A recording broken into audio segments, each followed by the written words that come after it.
Normally, being a little extra can be a bit much, but when it comes to healthcare, it pays to be extra. And United Healthcare makes it easy with Health Protector Guard fixed indemnity insurance plans. Underwritten by Golden Rule Insurance Company, they supplement your primary plan, helping you manage out-of-pocket costs without the usual requirements and restrictions like deductibles and enrollment periods. So when it comes to covering your medical bills, you can feel good about being a little extra. Visit uh1.com to find the Health Protector Guard plan for you. Want to get a chiseled look in the jawline? Sculpt and shape your jawline with added volume from Juvederm Volux XC. Juvederm Volux XC is an injectable gel specifically designed to be robust enough to improve moderate to severe loss of jawline definition. And it is the first and only hyaluronic acid filler approved for the jawline. Add volume to your jawline for a chiseled look with Juvederm Volux XC. For important safety information and to find a licensed specialist, visit Juvederm.com. That's Juvederm.com. Not for people with severe allergic reactions, allergies to lidocaine, or the proteins used in Juvederm. Common side effects include injection site redness, swelling, pain, tenderness, firmness, lumps, bumps, bruising, discoloration, or itching. There's a risk of unintentional injection into a blood vessel, which can cause vision abnormalities, blindness, stroke, temporary scabs, or scarring. Talk to a licensed specialist to find out if it's right for you. Visit Juvederm.com. That's Juvederm.com. Ready to pop the question? The jewelers at BlueNile.com have got sparkle down to a science with beautiful lab-grown diamonds worthy of your most brilliant moments. Their lab-grown diamonds are independently graded and guaranteed identical to natural diamonds, and they're ready to ship to your door. Go to BlueNile.com and use promo code LISTEN to get $50 off your purchase of $500 or more. That's code LISTEN at BlueNile.com for $50 off. BlueNile.com, code LISTEN. Hello there, and welcome to episode number 607 of Smart Podcast Trashy Books. I'm Sarah Wendell. With me is Amanda, and we are looking at the ads and features from the March 2016 issue of RT Book Reviews. We have cowboy heads growing out of the dirt and a dude who looks like he's on fire. And we've got an in-house definition of what Castle Bangenschloss really means. And we also have a really angry reader letter who wants self-pub authors to stop using the same stock images. It's wild in here, y'all. Come join us.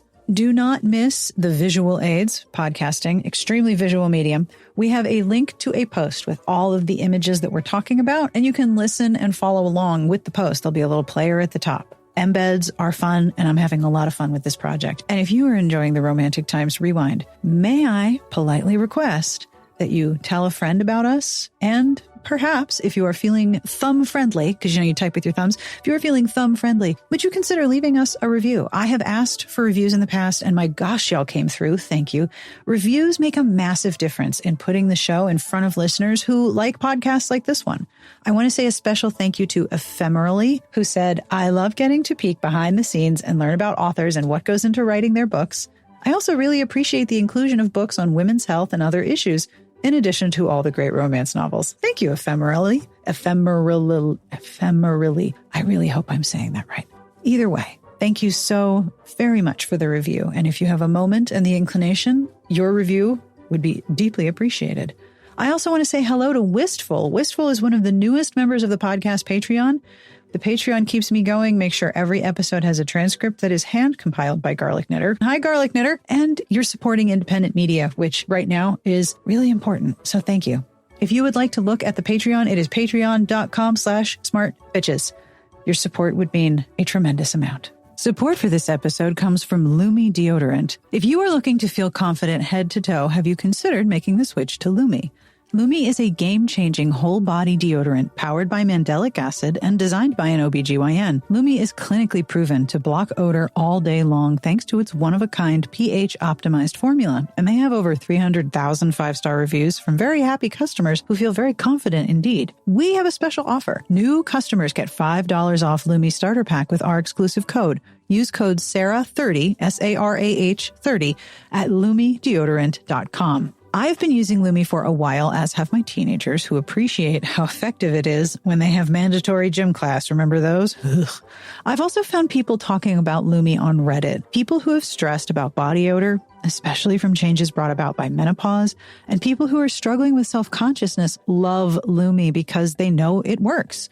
The reviews online are really touching and honest about how much Lumi has helped them. How does it work? Lumi is formulated and powered by mandelic acid, as I mentioned, to stop odor before it starts. It's more like a pre-odorant, and it can control odor for up to 72 hours. Lumi's starter pack is perfect for new customers, and the products in the starter pack last a long time. They're full-size bars, y'all. It comes with a solid stick deodorant, cream tube deodorant, and 2 free products of your choice, like a mini body wash and deodorant wipes, and free shipping. As a special offer for listeners, new customers get $5 off a Lumi starter pack with code Sarah30 at LumiDeodorant.com. That equates to over 40% off your starter pack when you visit LumiDeodorant.com and use code Sarah30. Thank you to Lumi for supporting this episode, and thank you for supporting our advertisers.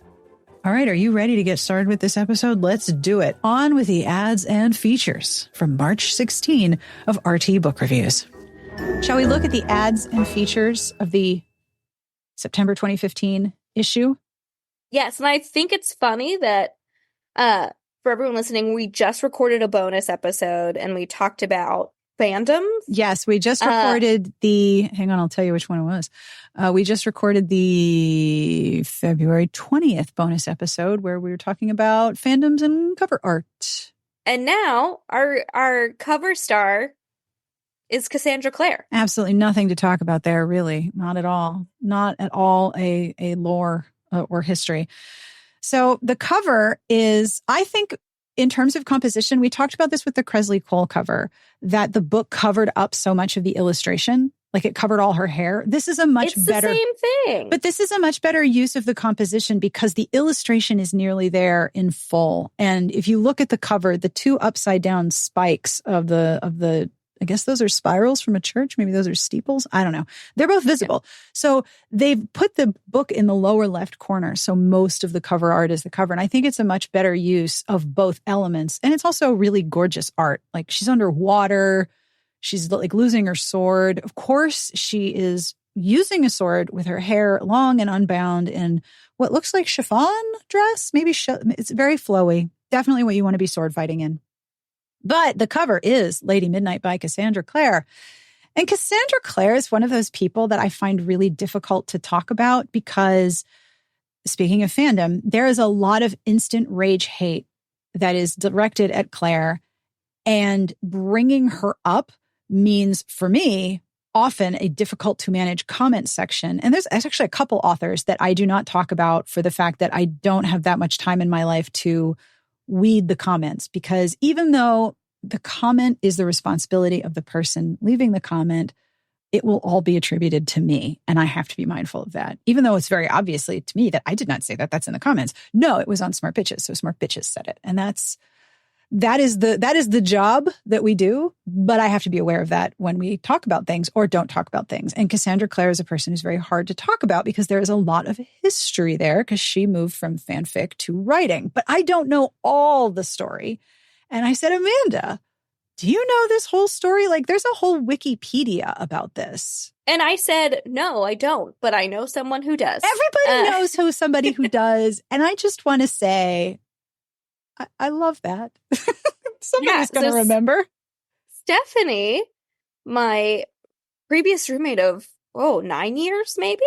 We were roommates for a very long time. Huge Cassandra Clare fan. Huge fandom person. Mm-hmm. Huge fic person.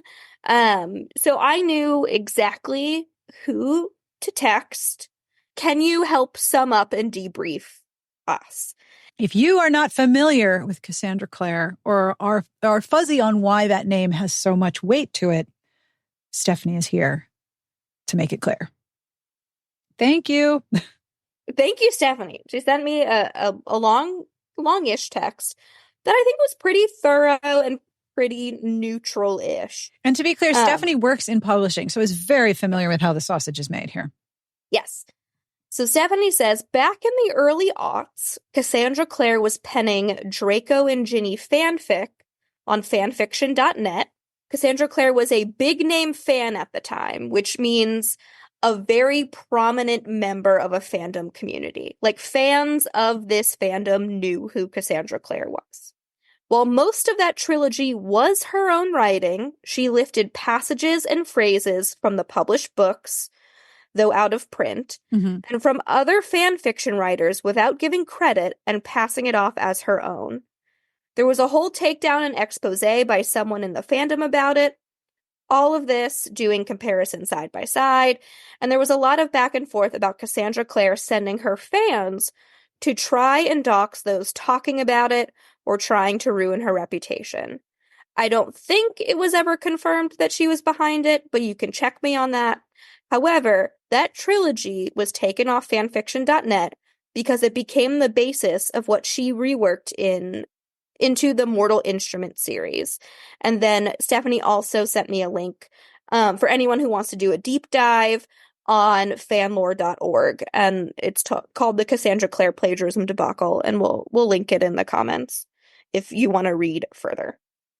Just to give a sense of how big a thing this was back in the day, the fanlore.org wiki for Cassandra Clare has like 9 total different full pages about every aspect of this of the whole incident. And I just want to say, we're talking about early aughts. Wow, what a different time. She was one of the first I remember who moved her fanfic into publishing. And now that's extremely commonplace. And I know for a lot of people in fanfic communities, that is considered, to put it mildly, that is considered dishonorable behavior. I don't actually... Really? I mean, I can't keep up with it anymore. Like, normally... It was considered dishonorable behavior, I think. Now I think it's so commonplace. It's kind of like, oh, okay, that's where great writers get discovered because the barrier to entry is so low. I feel like it happens so common now, too, because I remember early when when things would get acquired from a fanfic to be published, it was a big deal and people would know. But now when we do Hide Your Wallet, we have some commenters that's like, oh, this was like a Raylo fic. And I'm like, oh my God, I had no idea. That makes sense now, like reading the description or like looking at the cover art or whatever. But I feel like not that it's more commonplace, but I'm definitely not as on top of what is getting published traditionally from fic anymore because it's not as a big deal, I suppose. Mm-hmm. Shall we move on to the ads and features? Yeah. Okay, so I need to talk about page 2 and page 3. So this is a tale of 2 pages. We start with page 2, which is an ad for Christine Feehan's Dark Promises. And this is a terrible ad from a graphic perspective. It is hard to read. It is cluttered. It is flat. It is monochromatic. The cover is a shirtless, waxed dude with an owl that looks like it has just emerged from his crotch. Like it's just, I mean, I don't know what you forward want, out of his. This is a Christine Feehan cover. Oh yeah, it's absolutely. Like he birthed an owl from his belly button prior to this image being captured. But the problem is the cover is off to the side. The background is this sort of gray-green wasteland of trees and a gray sky. And then there's a cover copy over top of that, and it is very hard to read. There's just many things wrong with the layout. And I'm like, oh, wow, this is a really terrible ad. Like, I'm super bummed at like, oof, this is not a good ad. Wow, that's really a bad ad for page 2. And then I scrolled to page 3. Surprise. You thought that one was bad. Page 3. What the shit is happening here? Okay, so first of all this will be in the visual aids, and you should take a look. This is the Maitland family saga, and we have Moon over Laramie, which is a close-up of a guy's intense face, giant head, just the head, floating over the mountains next to the moon. So is he the moon or is the moon? You don't know because they're both floating in the sky. And then under that is... The Christmas Tree Man is my favorite. You like the Christmas Tree Man? That one is my absolute favorite. Tell me about Christmas and Shan, and then I will attempt to describe what is happening in Lost in Wyoming. Yeah, so... Speaking of covers... There's a Christmas tree. Yeah. With red and gold ornaments and, you know, yellow little twinkle lights. Yep. And I can't tell if that's supposed to be like a stack of presents. It's very small, but yeah. It looks like presents. And then there's another large man's face with a cowboy hat, and he's got a thin little mustache, and he's looking down at the little presents. And I just love how it looks like he's like emerging or from the tree or fusing with the tree. He is one with that tree. And he's looking at the presents like, what? Or, you know, like you hear stories of when people chop down their own tree and they realize that there's like a bird's nest or a fucking squirrel still in the tree. Yeah. I just imagine this family chopped down this tree, brought it home, and it was like, oh shit, there's a cowboy in our tree. In our tree. We forgot to check for cowboys before we brought the tree into the house. So then now he's emerging from it. So then there's Lost in Wyoming. Okay. So he does look lost, in fairness. He is growing out of the dirt. And lost half his body. His head and his neck and his collar are because it's faded. They just they feathered and faded the edge of the image and just plopped him in some dirt. It looks like he's growing out of the ground. Like a cabbage patch. He's growing, and the title is Lost in Wyoming. And it's like, what, did they lose his head on the ground and that's why it's there? Like, what is happening? He's growing out of the dirt. Wow. And that's page 3. That is page 3. I could just, hit stop and we could be good because I don't think anything in the rest of this magazine is going to top this, right?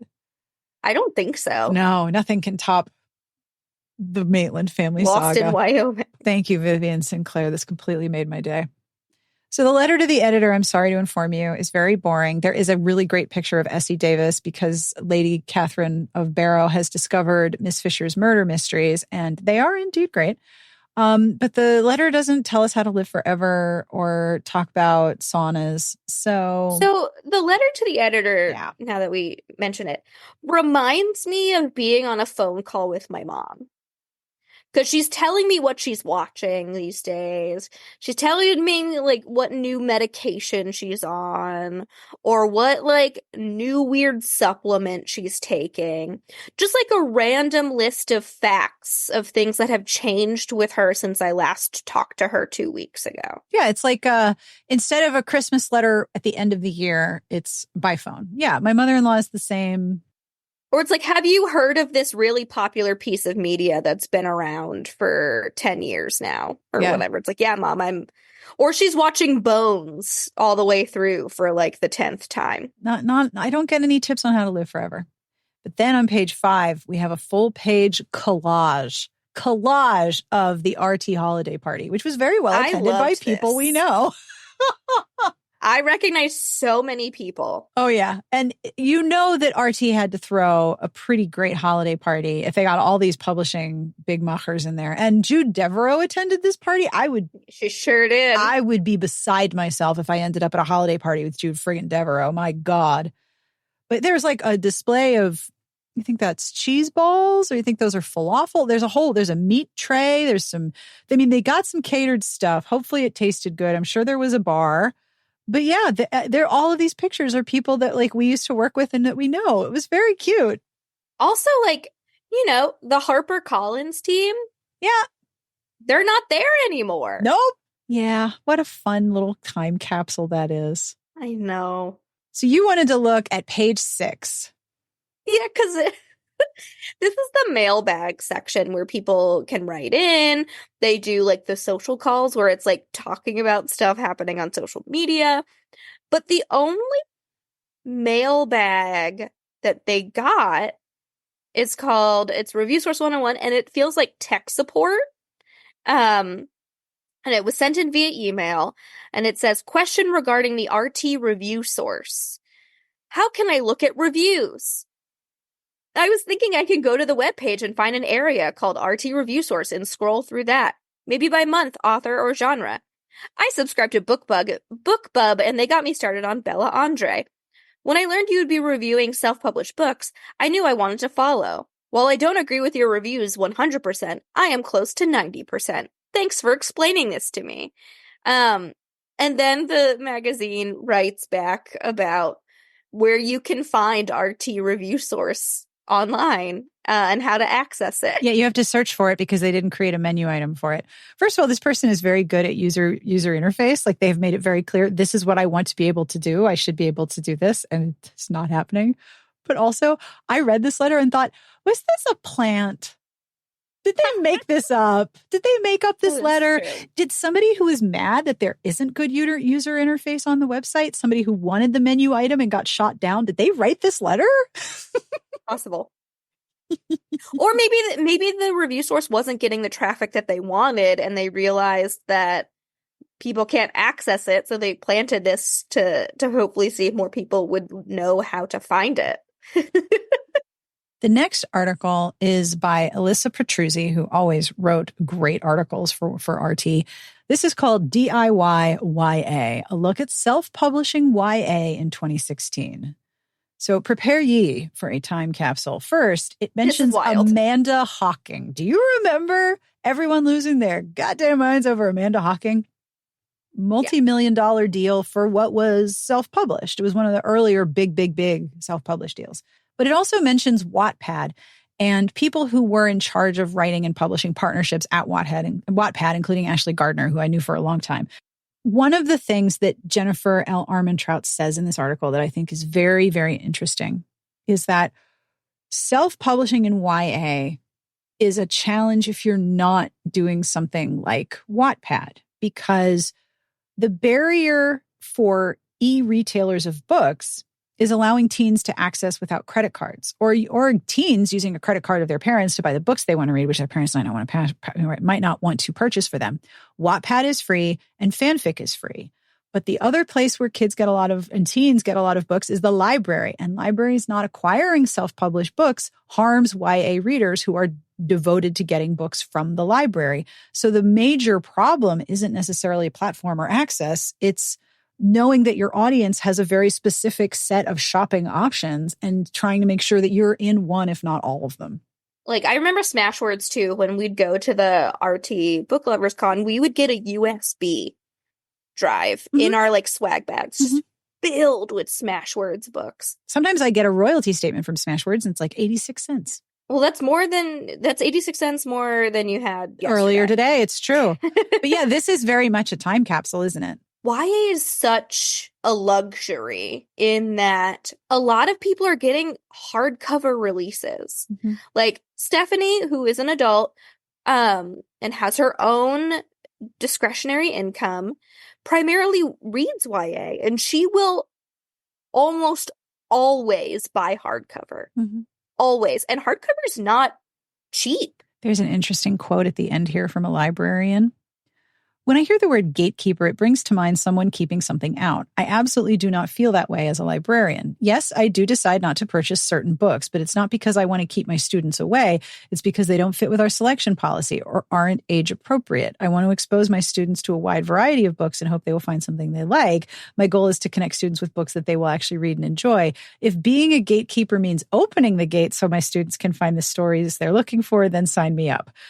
That was a big wad of nonsense is what that was. Well, I think it's interesting, too, of like gatekeeping is usually used as a way of meaning you keep it closed. Yeah. Who gets to come in and who does not.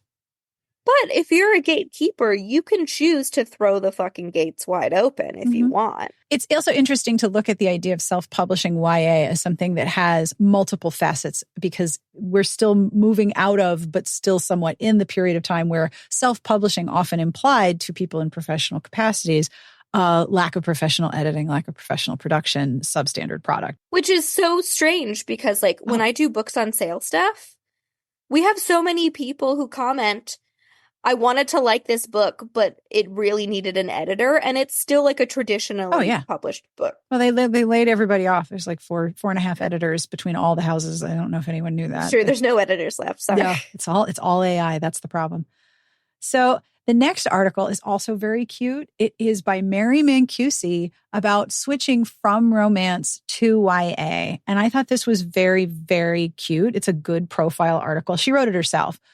But the thing that I like that reminded me of something that you've said before YA isn't about looking back at being a teen. It's being that teen now. You want it to feel legit. You have to get into their heads that their thought processes are different. The world is immediate. The emotions are raw, and what might seem inconsequential to an adult might feel like the end of the world to a teen.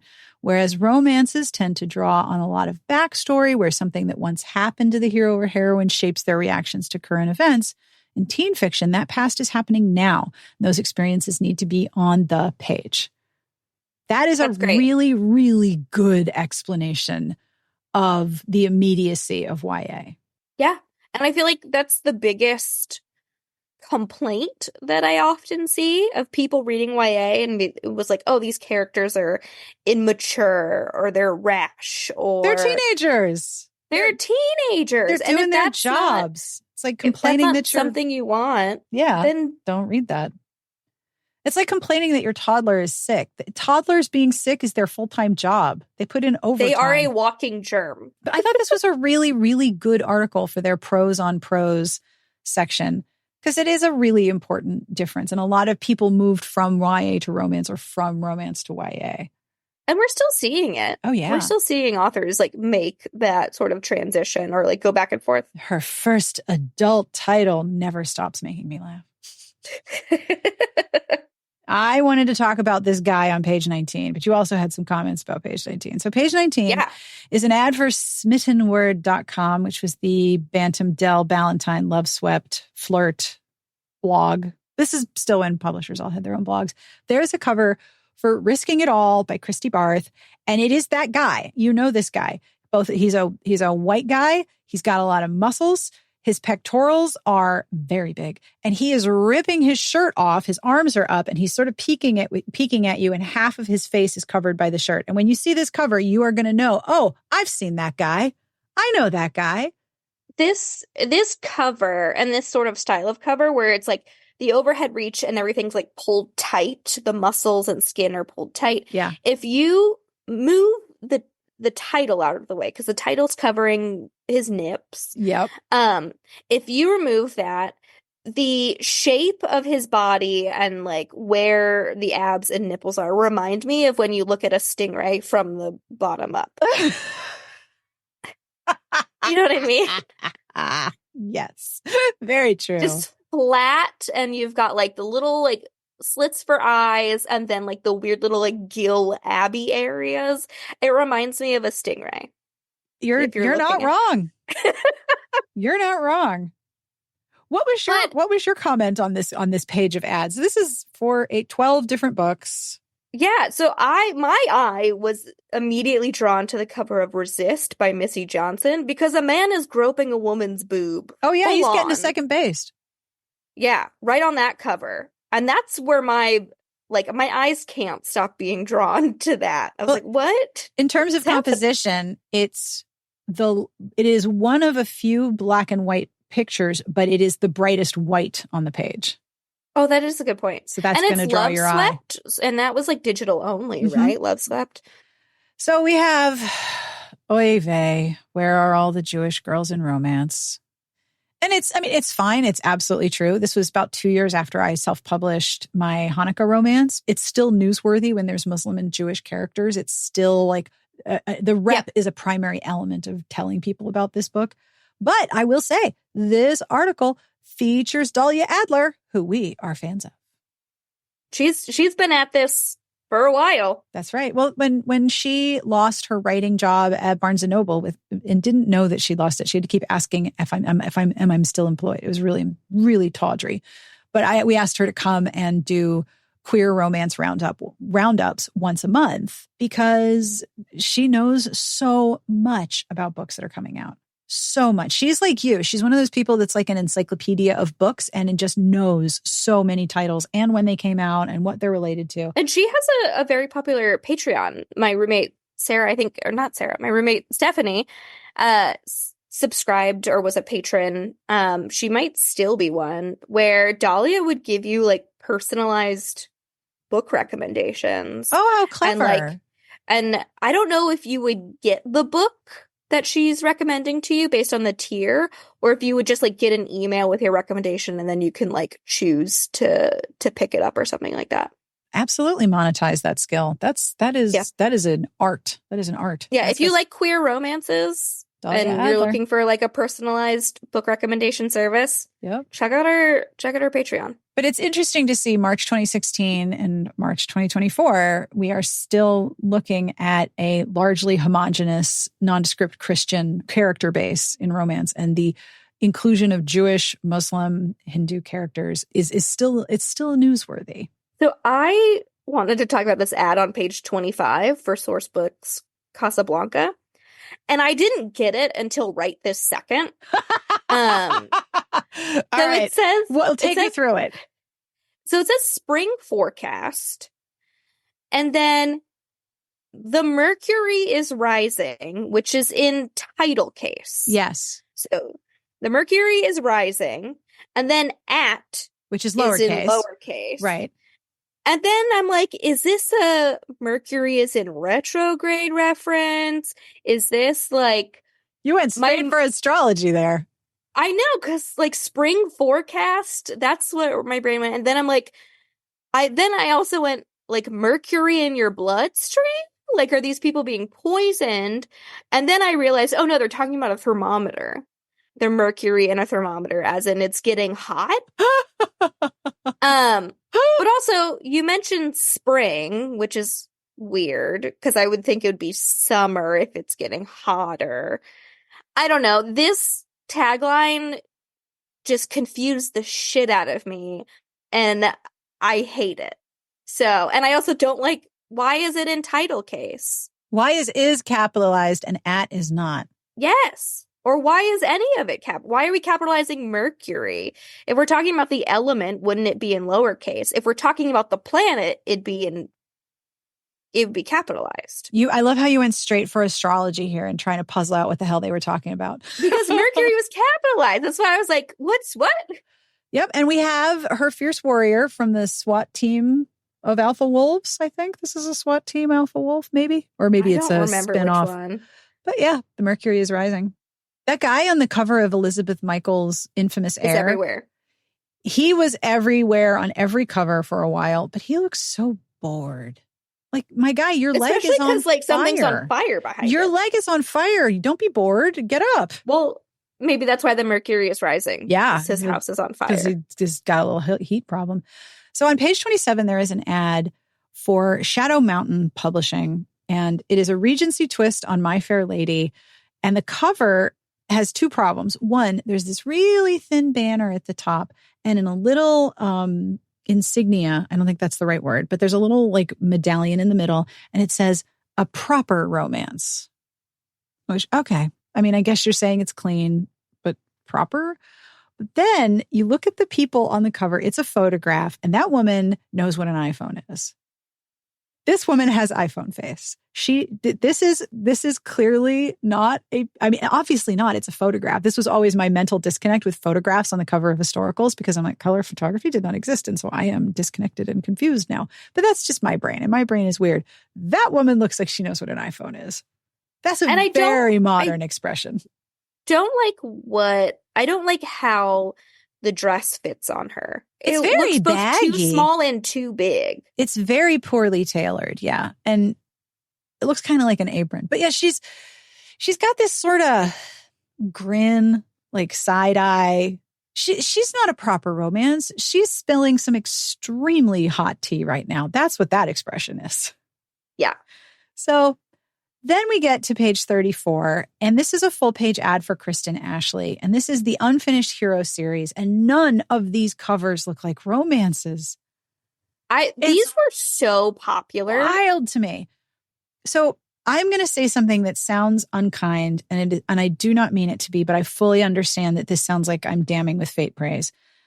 For me, Kristen Ashley is the perfect read when my brain is exhausted and I want to read something, because Kristen Ashley will tell you every single detail. You do not have to do any like constructive lifting. She's going to tell you what the room looks like and what color the pillows are and what color the bedstand is and what color the bedspread is and whether or not it's quilted. She's going to give you all the detail. It is going to be a very relaxing experience because she's going to tell you everything. And that experience for me, has been very unique to her writing. It's like, I'm exhausted. I need a vacation read. My brain is fried. Perfect. These covers don't look like romances. They have big block letters. It looks like a Clancy novel. It's like Clancy font. The thing that bugs me is that the titles are the hero names. Get the hell out of here. Yes. So the titles are the hero names. And this is not the series I read, so I didn't know that. That's funny. Yeah, the titles are the hero names. I had to double check to make sure I was right. Wait, the hero's name is Raid? Like the bug spray? His name is Raiden, Raiden. Oh, really? But Knight, that's the fucking Knight Rider, okay? That's the Knight Rider card to me. And then, like, I'm sorry, Sebring? Like a Chrysler Sebring? Like, I can't get on board with these hero names. And, like, that's the one reason why I never picked these up, because I can't deal with the names. Like, someone's first name being Knight. No, thank you. His name is Knight Sebring, by the way. So Sebring is the surname. Linus made a noise. He didn't like that either. I read some of them and didn't really. I read the Chaos series, which has a motorcycle club. Not for me, but I did think what she was doing way before her time was her Fantasyland series that she did. I thought those were so cool. I think I only read the first 2, and there's 5. That's the one I was thinking of with she's going to tell you what the bed looks like, what the pillows looks like, and what the colors are hanging on the wall. And it looks like they've had cover redesigns, Of course they have. I mean, they're not bad. They're fine. They remind me a lot of the Cressley Cole redesigns, where it's mostly black except for like a face feature in the middle. Mm-hmm. But yeah, I thought that series, which came out in 2011, was like it's a fantasy romance in 2011. Would you say that it is romantasy? Oh God, I would. Yeah. I would say that, because she gets transported to like a fantasy world. So yeah, this was such an interesting cover strategy. I don't even know if this is a publisher at this point or if these were self-pubbed, but these don't look like romances. They look like Tom Clancy novels. I think they were self-pubbed, but I don't remember. I remember Kristen Ashley did a lot of self-pub. She was massive in self-pub, but also she was cutting edge in so many ways. She was one of the earliest book authors in self-pub that I remember being described as Pringles. Like, you read one and there's nothing else like it, so you're just going to read the next one and the next one and the next one. I remember seeing early Twitter somebody saying, "Oh my God, I just discovered Kristen Ashley," and somebody replied and was like, "All right, see you in 2 months. Bye." Yeah, I'm sure there's a German word for it. Castle Bangenschloss. Yes, that's what Castle Bangenschloss means. Where you discover an author that you really like, and then you peek at their backlist, and it's like dozens of books. And you're like, I know what I'm doing for the next couple months. I don't have to think about what I'm going to read. I get to get excited about all these different series. Yep. That's a Castle Bangenschloss for you. Absolutely Castle Bangenschloss. Yep. Now, on page 61, there is an ad. And if you don't look at any other visual aid, I hope you will look at this one, because it is a journey. So this is for the City Nights series, titillating tourism at your fingertips, your passport to erotic romance. From, all right, Tirgar, Tirger, Tirger.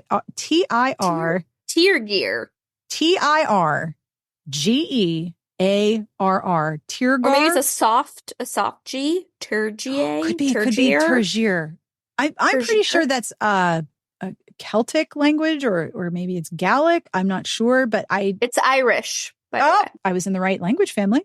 So in the background is a whole bunch of landmarks like Leaning Tower of Pisa, the Leaning Tower of Pisa, Statue of Liberty, Eiffel Tower, Big Ben, and a Buddha. You know, like, oh, here we're going to travel around the world.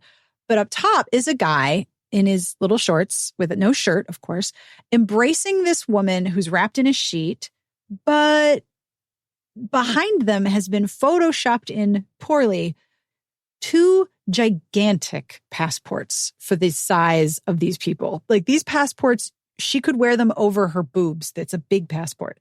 They're like a dinner menu. They're huge. They're massive. And they're really badly photoshopped in. Like you can sort of see where the fade line was drawn.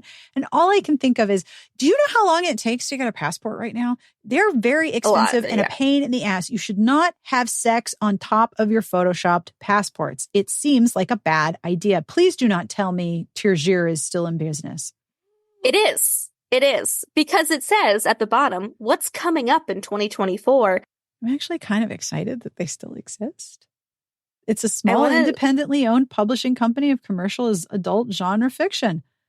Hell yeah, still in business. Oh my God. And at the bottom, they have links to Blogspot. They sure do. I love this. Oh my, hell yeah, still in business. They have a YouTube channel. Is there anything on it? It's going to tell me how to say the name. I hate mispronouncing things. I feel like they were publishing stuff a year ago on YouTube. Well, I would like to ask them questions about their passport photoshopping tendencies. And I want to say again, do not step on top of your passports. That seems bad.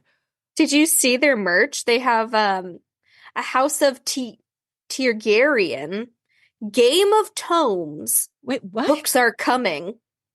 Yeah, it's a Game of Thrones merch, but for their publishing company. Oh, I think I want one.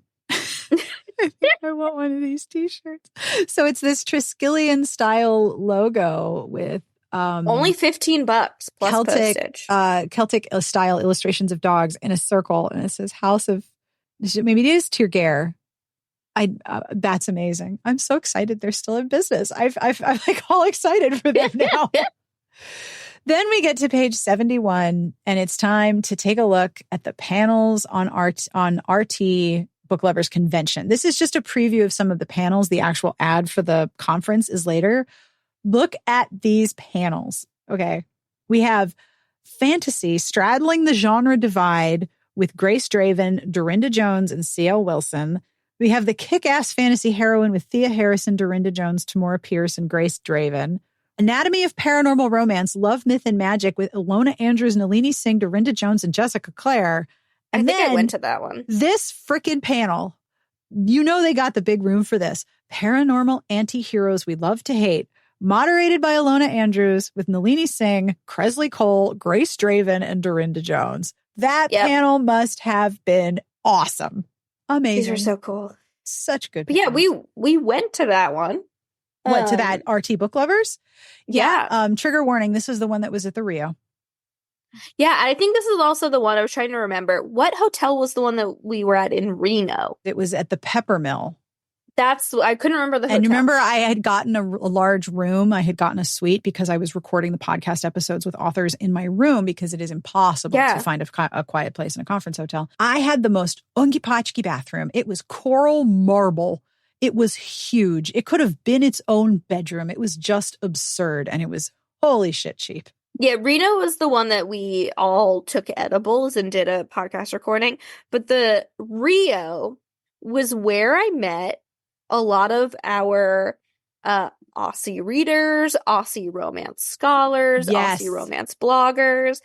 And I made friends with them. And Claire, it was her birthday, I think 21st birthday, if I remember correctly. And so I went with the Aussies to go see the Chippendale show that was happening in the Rio Hotel. Amazing. So, that sounds like a the highlight. Really good time. It was a very good time of like, I like kind of miss like making con friends where like you make friends with people at the conference and maybe you keep in touch, but maybe you don't.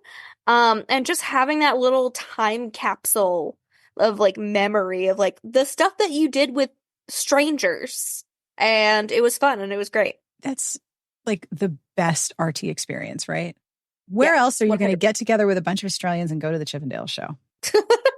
Page 91 is in the section for RT's convention where they're advertising the convention. It's like, you can still register. Here's what we're going. There's a party from 10:15 to 11:45.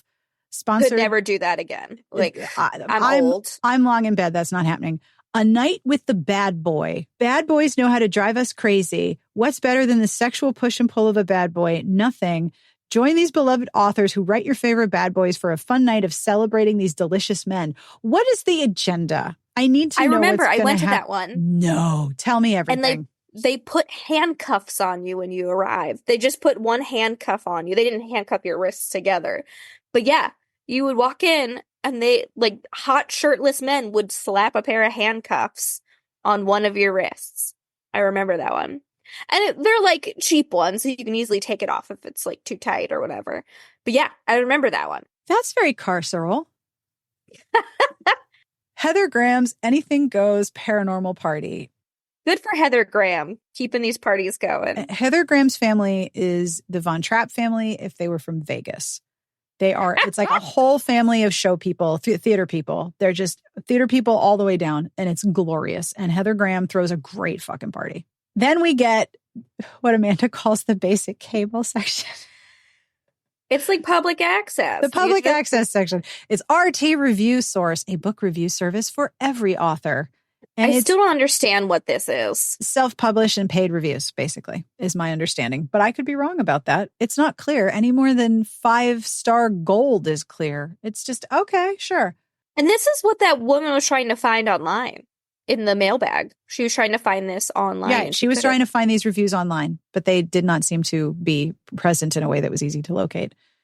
And then if you go to section S10, supplement 10, there is a whole article about, this is amazing to me, online video platforms and how to get the most out of them. Now, I just want to remind everybody, this is March 2016. So we're talking about Blab, Periscope, Google Hangouts, Skype, and YouTube.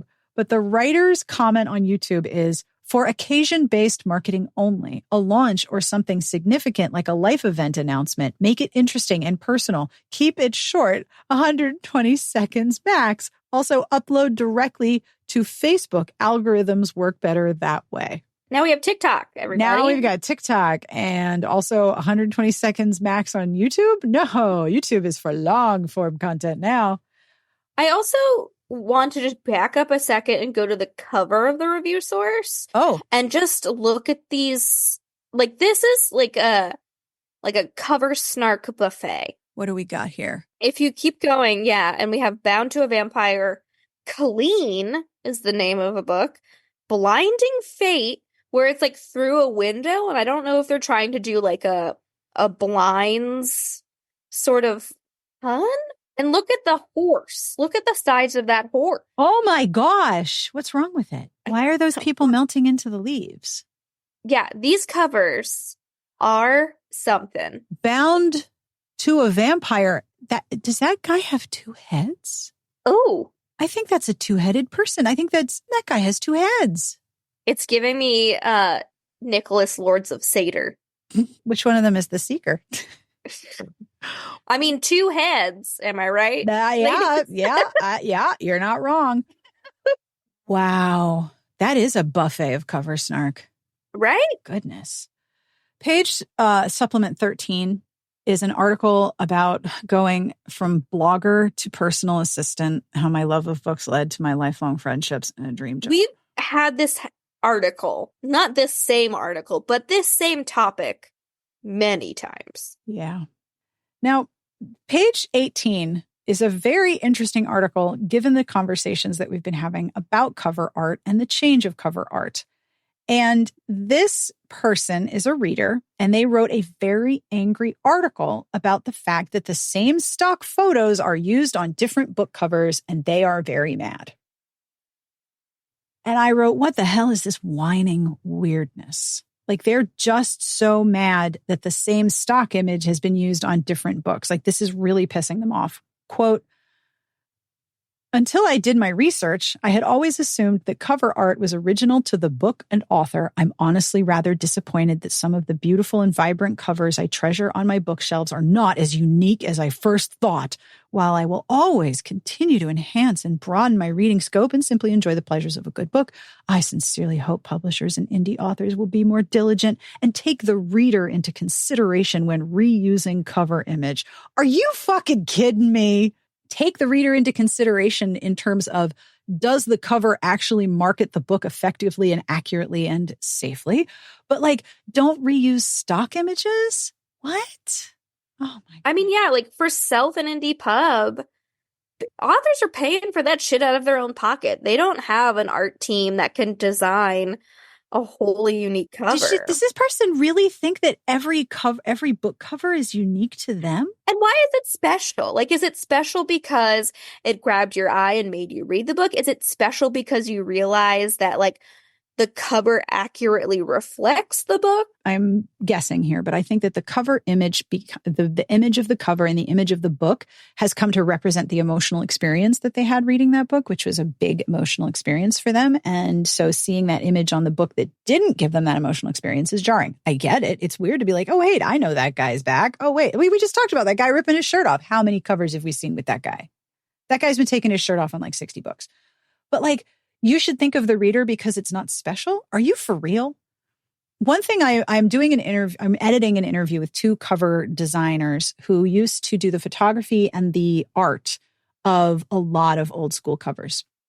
And one of the things that they told me that blew my goddamn mind, spoiler for another episode that you might have already heard by this point, publishers used to send models, like Wilhelmina models, models, to the art directors and the artists for these romance covers. That's why you would see these same types of guys or same model. Like Ewa de Cruz from Soap Operas was on like 30 covers for a while there. Wilhelmina was billing publishers millions of dollars a month for the number of models that they were using for all of these covers. Those were all unique creations. And eventually what happened is that certain models would only work with these two artists. Like, I will not do romance covers with anyone other than you because it is not a safe environment, because you're in these super intimate, graspy poses, because they created a safe studio space because it was two women and they were very specific about what they wanted. But they would do one cover after another, like 10 in a day. Nobody has that budget anymore for every cover to be unique. Are you for real? Are you kidding me? Wow, I can't believe this was published. This is absurd. Yeah, I'm very curious how this was pitched. This is a strange thing to be like demanding. How dare you not think of my feelings when choosing your stock art? I think it's kind of funny to see the same one. I think it's like, oh, you know what? That is a good image. You have good taste. So what did you think of this issue of Romantic Times? I think in terms of like ads and features, not the weirdest of the bunch. No, not the weirdest by a long shot. No. I still don't understand review source. And I think some of the features in the review source we've seen already in the magazine, like the fan to PA. We've seen that in the actual magazine before. Oh, yeah. We've seen that in the supplement, too. They've done that type of article before. But yeah, review source still confounds me as a concept.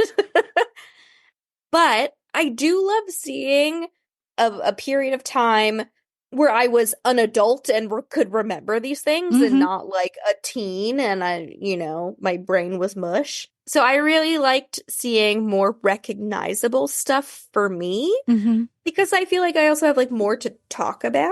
It's also interesting to see an article about self-pubbing YA and the role of gatekeeping in self-pub that keeps books out of young readers' hands. And then they have a whole separate section for the self-pub reviews. And that is a very interesting contrast.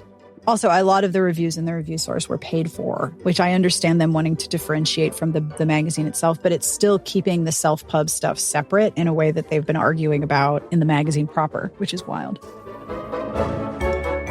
And that brings us to the end of this week's episode, and we have left Castle Bangenschloss, Castle Bangencastle, for the last time. I will give you a sneak preview. Next month, we are looking at April 2005. A long time ago. It doesn't sound like a long time ago if you say 2005. I think that's like, 2 years ago, but no, it's 19 years ago, as you do. So we're heading back to April 2005. Do not miss those episodes if you're curious and you want to put them on your calendar. That will be April 5th and April 19th.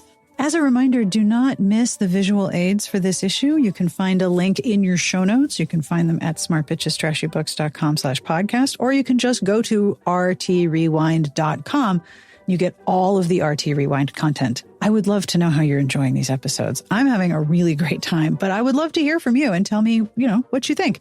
You can email me at sarah@smartpitchestrashybooks.com. You can talk to me in the comments of these posts because we are, after all, a blog.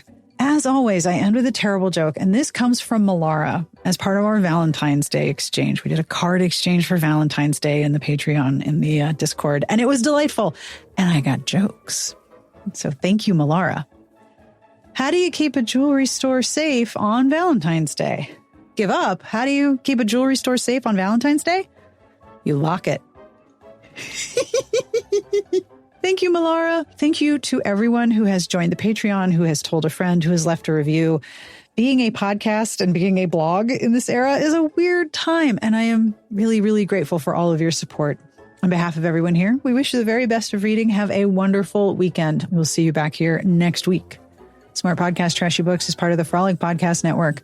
You can find outstanding podcasts to subscribe to at frolic.media/podcasts.